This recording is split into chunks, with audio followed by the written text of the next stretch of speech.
আমাকে ভোট দিতে হবে এমন কোনো কথা নেই। আপনার ভোট আপনিই দিবেন, যাকে ইচ্ছা আপনিই দিবেন। বাংলাদেশে সর্বশেষ গ্রহণযোগ্য নির্বাচন হয়েছে ২০০৮ সালে। এরপর ১৭টা বছরেও দেশের মানুষ নিজেদের পছন্দের দলকে বাছাই করার সুযোগ পায়নি। কিন্তু আওয়ামী লীগ পতনের পরই একটা ন্যারেটিভ দাঁড় করানো হয়েছে যে নির্বাচন হলেই ক্ষমতায় আসবে বিএনপি। প্রশ্ন হলো, ভোটের রাজনীতি কি এতটাই সহজ? একটা উদাহরণ দিয়ে বোঝানো যাক। ২০০৮ সালের নির্বাচনে কেউ কি কল্পনা করেছিল বিএনপির এতটা ভরাডুবি হবে? কারণ তখনও দলটি ছিল দেশের বৃহৎ রাজনৈতিক দুইটা শক্তির একটা। অথচ নির্বাচনে আওয়ামী লীগ পেয়েছিল ২০০রও বেশি আসন, বিপরীতে বিএনপি পেয়েছিল মাত্র ৩৩টা আসন। এমন ভরাডুবির অনেকগুলো কারণ আছে। বিএনপি তখনও নিজেদেরকে নিয়ে অতি আত্মবিশ্বাসী ছিল। মানুষের মনস্তত্ত্ব বুঝতে না পেরে দলটির নেতাকর্মীরা জয় লাভের ব্যাপারেও বয়ান দিচ্ছিল। কিন্তু অপরদিকে আওয়ামী লীগ দেশের মানুষের ভেতর একটা অ্যান্টি বিএনপি ন্যারেটিভ দাঁড় করিয়ে দিয়েছিল। বিএনপি চাঁদাবাজ, বিএনপি দখলদার, বিএনপি হলো দুর্নীতিবাজদের আখড়া। এমন প্রচারণা মানুষকে তখন বিএনপির বিরুদ্ধে সোচ্চার করেছিল। ঠিক ১৭ বছর পর এসে সেই রকম অনেক কিছুই মিলে যাচ্ছে বাংলাদেশের রাজনীতিতে। না, এখন বিএনপির বিরুদ্ধে আওয়াজ তোলার কাজটা আওয়ামী লীগ করছে না, করছে জামায়াতে ইসলামী ও এনসিপির মতো রাজনৈতিক দলগুলো। নিজেদের রাজনৈতিক সুবিধার জন্য যে কেউই এরকম প্রচারণা চালাতে পারে, রাজনীতিতে এমনটা কোনো অপরাধ নয়। কিন্তু কথা হচ্ছে বিএনপি বিরোধী এসব প্রচারণা মানুষও অনেক ক্ষেত্রে বিশ্বাস করছে, আর এটাই বিএনপির জন্য আশঙ্কার কারণ। অতীতের মতোই দলটি যদি নিজেদের ভুল নিয়ে না ভাবে, আত্মবিশ্বাসে গড়াগড়ি খেয়ে নির্বাচনের মাঠে যায় আর ফলাফল তাদের বিপক্ষে যায়, তাহলে অবাক হওয়ার কিছু থাকবে না। বিএনপি যদি নির্বাচনে জিতেও তাও তাদের বিরুদ্ধে প্রচারণা তাদের আসন সংখ্যায় প্রভাব ফেলতে পারে। কিন্তু বিএনপিকে কি চাইলে এভাবে মাইনাস করে দেওয়া সম্ভব? ক্ষমতায় থাক বা না থাক, বিএনপিকে কখনোই আলোচনার বাইরে রাখা যায় না। বাংলাদেশের গণতান্ত্রিক রাজনীতির পথ চলায় যে দুইজন অবদান রেখেছেন, তাদের দুজনেই বিএনপির রাজনীতির সবচেয়ে বড় আইকন। একজন হলেন মেজর জিয়া, আরেকজন খালেদা জিয়া। জিয়াউর রহমানের হাতে প্রতিষ্ঠিত এ দল ১৯৯১ সালে গণতান্ত্রিক ধারায় ফিরে ক্ষমতায় আসে এবং ২০০১ সালে আবারও বিজয়ী হয়। কিন্তু ২০০১ থেকে ২০০৬ মেয়াদে ব্যাপক দুর্নীতি, দলীয়করণ, জামায়াত প্রীতি ও সন্ত্রাসের অভিযোগে তাদের ভাবমূর্তি বিপর্যস্ত হয়। এর পরের সময়টাতে বিএনপির রাজনীতিতে প্রাসঙ্গিকতা হারাতে শুরু করে। নেতিবাচক রাজনীতির ফাঁদে পড়ে তারা আজ এমন অবস্থানে, যেখানে জনগণের অনেকটা অংশ বিএনপিকে আর বিকল্প শক্তি হিসেবে দেখতে চাইছে না। প্রশ্ন হলো, বিএনপি কেন মাইনাস হওয়ার কথা বলছে বা মাইনাস হওয়ার ভয় করছে? যে গণ অভ্যুত্থানে আওয়ামী লীগের পতন হলো, সেই অভ্যুত্থানের নেপথ্যে বিএনপিরও অবদান আছে। এটি কোনো একটি পক্ষের আন্দোলন ছিল না, বরং এই অভ্যুত্থানে বিএনপি, জামায়াত, হেফাজতে ইসলাম, ইসলামী আন্দোলন বাংলাদেশ সহ আরও অনেক রাজনৈতিক দল, এমনকি বিভিন্ন অরাজনৈতিক সংগঠনেরও সক্রিয় অংশগ্রহণ ছিল।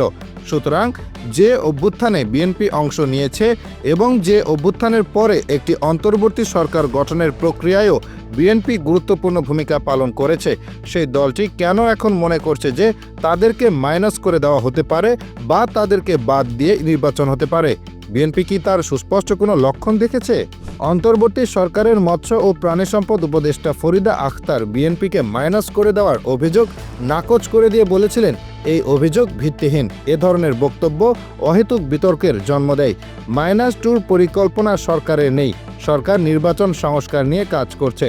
অন্তর্বর্তী সরকারের সঙ্গে বিএনপির সম্পর্ক এখনও ভালোই বলা চলে। কিন্তু এও ঠিক যে অন্তর্বর্তী সরকার দীর্ঘমেয়াদে ক্ষমতায় থাকতে চাইলে তাদের সঙ্গে প্রথম কনফ্লিক্ট বিএনপিরই হবে। কেননা দ্রুত নির্বাচনের ব্যাপারে বিএনপি যতটা সরব, অন্য দলগুলো ততটা নয়। তার কারণ বিএনপি দীর্ঘদিন ক্ষমতার বাইরে এবং বিএনপি মনে করে অন্তর্বর্তী সরকার দেশ সঠিকভাবে পরিচালনা করতে পারছে না। উপরন্তু তারা যেসব সংস্কারের কথা বলছে তার সব কাজ করার এখতিয়ারও তাদের নেই। এর আগে রাষ্ট্রপতিকে সরিয়ে দেওয়ার ইস্যুতেও বিএনপি শক্ত অবস্থান নিয়েছে। কিন্তু যত যাই হোক, বিএনপিকে মাইনাস করে দেওয়া হবে কিংবা কেউ এই চেষ্টা করলেই সেটি সফল হয়ে যাবে, ব্যাপারটা এত সহজ নয়। বরং রাজনীতির নিয়মই হলো এই যে কেউ ক্ষমতায় থাকবে, কেউ বিরোধী পক্ষে। এখানে নিশ্চিহ্ন করে দেওয়ার প্রশ্নটি অবান্তর, অগণতান্ত্রিক। মুশকিল হলো বাংলাদেশে ক্ষমতায় আরোহণের ব্যাপারটি এখন বাঘের পিঠে সওয়ারের মতো, যে কারণে কেউ একবার বাঘের পিঠে বসে পড়লে আর নামতে চায় না, ওই বাঘ তাকে খেয়ে ফেলবে এই ভয়ে। গত 5ই আগস্ট তাই হয়েছে।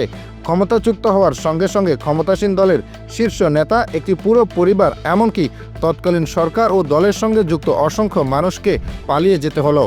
অথচ 1975 সালের 15 আগস্ট তৎকালীন রাষ্ট্রপতি বঙ্গবন্ধু শেখ মুজিবুর রহমানকে সপরিবারে হত্যা করা হলেও দলের সব সিনিয়র নেতাকে দেশ ছেড়ে পালিয়ে যেতে হয়নি। তার মানে ক্ষমতায় আরোহণের ব্যাপারটি এখন আগের চেয়ে অনেক বেশি ঝুঁকিপূর্ণ, যে ঝুঁকিটা তৈরি হয়েছে মূলত প্রতিপক্ষ নির্মূলের রাজনীতির মধ্য দিয়েই। বাংলাদেশের রাজনীতি যে চক্রান্ত, ষড়যন্ত্র, প্রতিহিংসা এবং বিরোধী মতের অনুসারী তথা রাজনৈতিক প্রতিপক্ষকে পুরোপুরি নিশ্চিহ্ন করে দিতে চাওয়ারই ইতিহাস, তার সবচেয়ে বড় উদাহরণ 1975 সালের 15 আগস্ট। প্রতিপক্ষকে সমূলে ধ্বংস তথা নিশ্চিহ্ন করে দেওয়ার আরেকটি বড় ঘটনা 2004 সালের 21 আগস্ট রাজধানীতে তৎকালীন বিরোধী দল আওয়ামী লীগের জনসভায় ভয়াবহ গ্রেনেড হামলা। এই হামলার দায় তৎকালীন ক্ষমতাসীন বিএনপি এড়াতে পারে না। কিন্তু এরপরে গত 15 বছর ভোটের মাঠে আওয়ামী লীগের প্রধান প্রতিদ্বন্দ্বী বিএনপিকেও রাজনৈতিকভাবে পুরোপুরি নির্মূল করে দেওয়ার নানাবিধ আয়োজন হয়েছে। নেতাকর্মীদের বিরুদ্ধে হাজারো মামলা, বছরের পর বছর ধরে কারাবন্দী, ব্যবসা বাণিজ্য ধ্বংস, আত্মীয় স্বজনের উপর নানাভাবে হয়রানির ঘটনা ঘটেছে। কিন্তু তাতে বিএনপি ধ্বংস হয়ে যায়নি, কারণ জনগণের সঙ্গে সম্পৃক্ত কোনো দল, অর্থাৎ যার শেকড় গভীরে, তাকে ধ্বংস বা নির্মূল করা যায় না। মনে রাখতে হবে, আওয়ামী লীগের মতো প্রভাবশালী দল এবং শেখ হাসিনার মতো শাসক টানা 3 মেয়াদে ক্ষমতায় থেকেও এই দলকে রাজনীতি থেকে মাইনাস করতে পারেনি, বরং আওয়ামী লীগের পতনের পেছনে বিএনপিকে মাইনাস করতে চাওয়াও একটি বড় কারণ বলে মনে করা হয়। সুতরাং একটি সত্যিকারের গণতান্ত্রিক কাঠামো গড়ে তুলতে হলে প্রথমে নিজেকে গণতন্ত্রের প্রতি সমর্পণ করতে হবে। দ্বিতীয়ত, বিরোধী মত ও পথের প্রতি দমনমূলক আচরণ বন্ধ করে সংলাপ ও সহযোগিতার মাধ্যমে রাজনৈতিক অচলাবস্থা নিরসন করতে হবে। জুলাই অভ্যুত্থানের পরে বাংলাদেশ যে একটি বিরাট অনিশ্চয়তার ভেতরে পড়ে গেছে, সেখান থেকে দেশের রাজনীতি ও অর্থনীতিকে টেনে তুলতে গেলে বিএনপির মতো দলকে প্রয়োজন হবে। তাকে বাদ দেওয়ার চিন্তা হবে আত্মঘাতী। এমনকি এটিও বিবেচনায় রাখা দরকার যে সদ্য ক্ষমতাচ্যুত আওয়ামী লীগেরও বিরাট ভোট ব্যাংক ও জনসমর্থন রয়েছে। সুতরাং তাকেও রাজনীতি থেকে মাইনাস করে দেওয়া অসম্ভব। তবে এটা ঠিক যে এই দলের সঙ্গে যুক্ত ব্যক্তিদের মধ্যে যাদের বিরুদ্ধে হত্যা, দুর্নীতি ও লুটপাটের মতো গুরুতর অভিযোগ রয়েছে, আদালতে প্রমাণ সাপেক্ষে তাদের বিচার হতে হবে। সেই বিচার অবশ্যই বিশ্বাসযোগ্য হতে হবে। দলটি যে গভীর সংকটে পড়েছে, সেখান থেকে তারা কি করে বেরিয়ে আসবে, সেই কৌশল তারাই ঠিক করবে। হয়তো তাদেরকে নতুন নেতৃত্বের সন্ধান করতে হবে। কিন্তু বিশ্লেষকরা মনে করেন আওয়ামী লীগকে নির্মূল করে দেওয়া যাবে না। করতে চাইলে সেটা হবে আত্মঘাতী, কারণ নির্মূলের রাজনীতি দেশকে পিছিয়ে দেয়, চরমপন্থার উদ্ভব ঘটায়। অতএব নির্বাচন হবে, জনগণ যাকে খুশি ভোট দেবে। যদি তারা মনে করে বিএনপিকে রাষ্ট্র পরিচালনার ভার দেবে, তাহলে ক্ষমতায় আসবে। যদি তারা অন্য দলকে ম্যান্ডেট দেয়, তাহলে তারা সরকার গঠন করবে, কিংবা কোনো দল এককভাবে সংখ্যাগরিষ্ঠ আসন না পেলে হয়তো একটি কোয়ালিশন সরকার হবে। কি হবে সেটি ভোটের আগে বলার সুযোগ নেই। সরকারের দায়িত্ব একটি অবাধ, সুষ্ঠু, নিরপেক্ষ, গ্রহণযোগ্য ও বিশ্বাসযোগ্য নির্বাচন করা। সেই নির্বাচনে জনগণই ঠিক করবে কে মাইনাস হবে আর কে সরকার গঠন করবে।